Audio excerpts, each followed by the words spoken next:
Pagkababa pa lang namin ng eroplano, parang iba na sa feeling. Ito na yun, nasa ibang bansa na ako.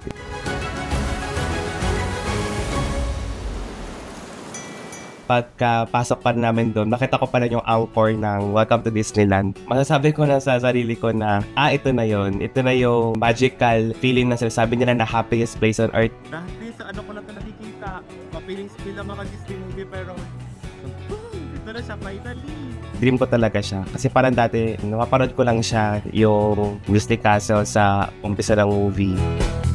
Ngayon na nakita ko siya personal, grabe yung impact niya sa akin. Yung batang ako na sa TV lang siya napapanood, ngayon ko siya, harap-harapan na siya.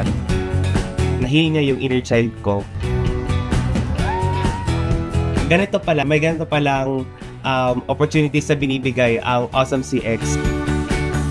Para sa mga aspiring and my co-referrer, ang advice ko lang talaga, mag-manifest kayo. Pero yung manifest nyo, daanin nyo ng dasal, saka ng discard at syaga.